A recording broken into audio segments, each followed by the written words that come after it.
মানুষের জীবন যে নাটকের থেকে নাটকীয়, চার্লি ম্যাকেসি তার জ্বলন্ত উদাহরণ। চার্লি ম্যাকেসির একজন ব্রিটিশ শিল্পী, যিনি ছবি আঁকতে খুব পছন্দ করতেন। তো তার মনের ভাব, চিন্তা ভাবনা তিনি ছবির মাধ্যমে ফুটিয়ে তুলতেন এবং সামাজিক যোগাযোগ মাধ্যমে পোস্ট করতেন। ব্যক্তিগত জীবনে তিনি অতটা চঞ্চল বা মানুষের সাথে যে খুব একটা ইন্টারাক্ট করা এরকম না, তিনি খুবই ইন্ট্রোভার্ট টাইপের লোক ছিলেন। তবে তার যে অনুভূতি, তার যে চুপচাপ থাকা সত্ত্বেও, এক ধরনের লোক থাকে না সমাজে যে চুপচাপ থাকে কিন্তু তার আশেপাশের পরিবেশকে খুব গভীরভাবে পর্যবেক্ষণ করে, তো তিনি সেই টাইপের একজন লোক ছিলেন। তার উপলব্ধিগুলা তিনি ছবির মাধ্যমে প্রকাশ করতেন এবং পরবর্তীতে তিনি সেগুলো সামাজিক যোগাযোগ মাধ্যমে শেয়ার করতেন। তার চিন্তাভাবনাগুলো এত সহজ সরল, কিন্তু তার গভীরতা এত বেশি। তিনি যে যখন এগুলো পোস্ট করা শুরু করেন, মুহূর্তের মধ্যে সেগুলো সকলের নজরে আসা শুরু করে। মজার ব্যাপার হলো, তখনও তিনি জানতেন না যে তার এই লেখাগুলো একটি বই আকারে প্রকাশিত হতে যাচ্ছে। একজন বই প্রকাশক চার্লস ম্যাকেজিরের এই লেখাগুলো দেখে তাকে অফার করেন যে আপনি এত সুন্দর লেখেন, তাহলে আপনি কেন এটাকে বই রূপে প্রকাশ করছেন না। তো এরপর 2019 সালে প্রথমবার এইটিকে the Boy, the Mole, the Fox and the Horse নামে বইটি প্রকাশিত হয় এবং প্রকাশিত হওয়ার সঙ্গে সঙ্গে এটি আরও একটি আলোড়ন সৃষ্টি করে এবং ওই একই বছরই এটি বেস্ট সেলিং বুক হিসেবে বাজারে বিক্রি হতে শুরু করে। পরে মিলিয়নস অফ কপি বুকটার বিক্রি হয় এবং এটিকে 30টিরও বেশি ভাষায় অনুবাদ করা হয়েছে।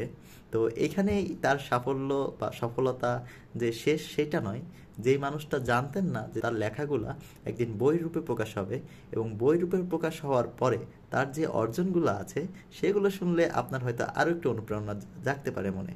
তো এই বইটি 2019 সালে, অর্থাৎ যে সালে প্রকাশিত হয়েছিল সেই সালেই the water stone book of the year 2019 পুরস্কারটি জিতে নেয়। এরপর 2019 সালে সেই একই বছরই burners book of the year 2019 জিতে নেয়, যা প্রথমবারের মতো একই বছরে দুইটি প্রধান পুরস্কারের নজির স্থাপন। 20 সালে তিনি নেলসন বেস্ট সেলার বুক পুরস্কার অর্জন করেন।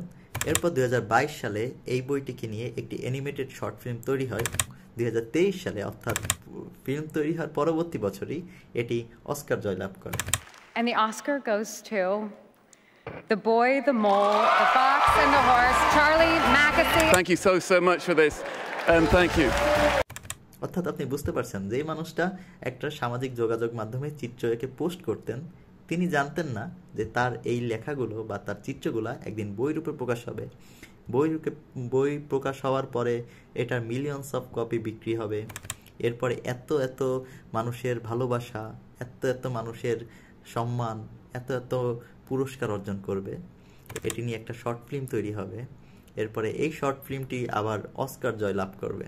অর্থাৎ পৃথিবীটা কত গোল, তাই না? মানুষের ভাগ্য আসলে, আমরা যে অনেককে নিজের প্রতি হতাশাগ্রস্ত হই, অনেকের জীবন নিয়ে আমরা হতাশাগ্রস্ত হই, আমরা কি করব জানি না, কি হচ্ছে জীবনে জানি না, কিন্তু সৃষ্টিকর্তা কার ভাগ্যে কি রাখছে কেউ জানে না। তো সেক্ষেত্রে আমরা হতাশ না হই। তো বইটির নাম হলো the Boy, the Mole, the Fox and the Horse. খুবই চমৎকার একটি বই, আমি পড়েছি এবং শর্ট ফিল্মটিও আমি দেখেছি। তো এর পরবর্তী ভিডিওতে আমি এই বই সম্পর্কিত যে গুরুত্বপূর্ণ বা খুবই ইন্টারেস্টিং কথাগুলো আছে সেটি আপনাদের সাথে শেয়ার করব। তো ভালো লাগলে সঙ্গে থাকবেন, দেখবেন, ইনশাল্লাহ দোয়া করবেন। আল্লাহ হাফেজ।